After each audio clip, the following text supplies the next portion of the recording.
as the bond market takes control again, with the yield in the benchmark 10-year trading, well, down at 0.91%. What the heck are you supposed to do if you're an investor who wants income? Bonds are safe, but they're paying you next to nothing. And while many stocks have big dividends, some of them are high riskier. So what's usually a safe place to put your money during a slowdown? The utilities. Utilities like American Electric Power. AEP is an Ohio-based utility that owns the largest power distribution network in the country, along with a bunch of power generation assets, including a growing portfolio of renewables. While the stock doesn't exactly have a monster yield here, of course, because the stock's going up so much, it's got a 2.8% payout. Well, I mean, just say it's a heck of a lot better than T-bills, which could be headed for negative rates and the economy's slowing. But do not take it from me. Let's check in with Nick Akins. He's the bankable chairman, president, and CEO of American Electric Power. Get a read on how his business is doing and where it's headed. Mr. Akins, welcome back to Mad Money. Hi, Jim. Great to be with you again. Well, it's great to be with you, Nick. Now, I tell people that they should be in AEP, as you know, I don't know, what, about 100 times a year, maybe more. And one of the reasons I do that is because when rates go down, and even if there's a little bit of slowing in the economy, you can still beat your numbers, which you have consistently. And I think people kind of just think it's magic, but it's actually the way you guys run the enterprise. Well, that's exactly right. I mean, I characterize it sort of as a variable fixed swap for our shareholders. There's a lot of inputs that change, weather, investments, everything else. But in the end, we wind up being very consistent from an earnings and dividend profile because of the kind of business that we're in, plowing money to really invigorate our customer experience and improve the infrastructure that serves this nation. Now, there are some areas in your coverage that are where they're not as strong as the GDP. And yet, so people might think, well, wait a second, there's no way that Nick can make the numbers. He's actually a little bit below the GDP. In some areas, there's less industrial. How is the mosaic possible that you can beat numbers even though you say yourself in your own documents that you're a little bit light of GDP? I think you can translate it to the electrification of society.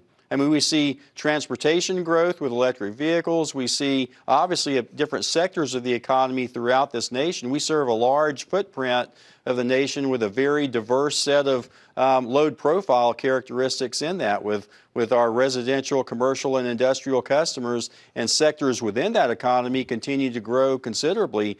Oil and gas continues to grow, transportation relative to oil and gas, hospitals, education. Those are growth areas for us that continue to advance. So, and our investments drive our continued growth. We spend about $7 billion in capital every year focused on infrastructure and refurbishment of that infrastructure. So that drives consistency in the returns that we deliver for our shareholders. And can you take advantage of these low treasury rates because you've got such a great balance sheet to be able to get a good price for the money you need to be able to constantly build?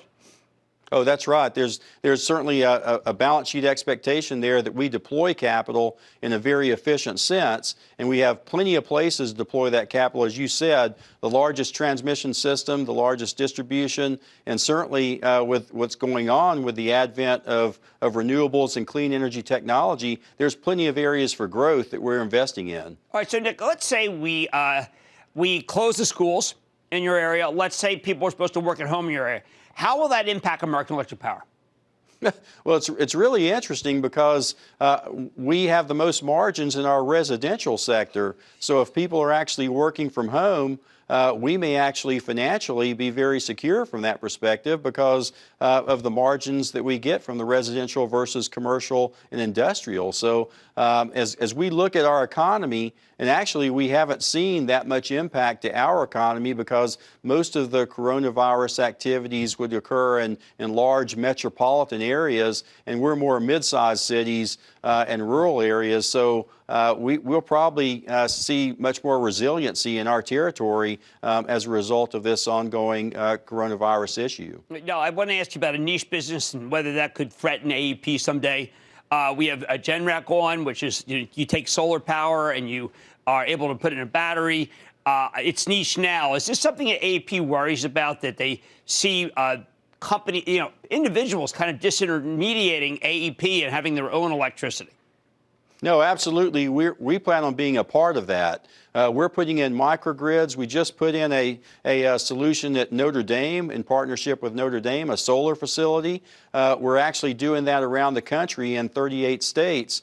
doing different solar, wind projects and storage projects as far away as Hawaii. So there's really plenty of opportunities for us to engage with customers, creditworthy counterparty customers that really drive continued growth for us as well. So we're not afraid of that. Matter of fact, this company is in a very firm foundation from a financial perspective to be able to focus on those aspects of the future that make sense for our customers and the engagement with our customers. And I always tell people when people say, well, Jim, these utility guys, I guess they just like coal or something, that I know Nick Akins, and Nick Akins has done his absolute best to have as much solar, but particularly wind, as possible. And it looks like you got another chance here, and maybe this one won't be threatened by the interests who don't want you to do wind.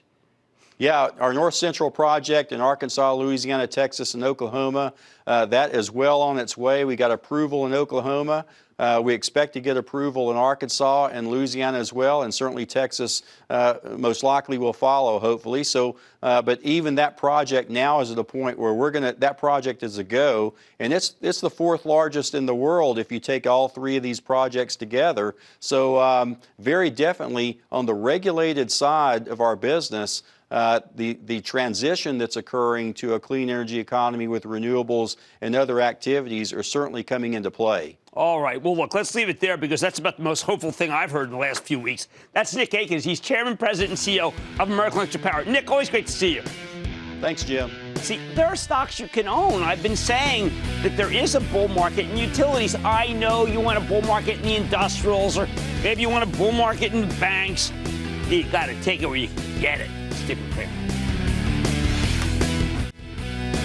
Don't miss a second of Mad Money. Follow @Jim Cramer on Twitter. Have a question? Tweet Cramer. #MadTweets. Send Jim an email to madmoney@cnbc.com or give us a call at 1-800-743-CNBC. Miss something? Head to madmoney.cnbc.com.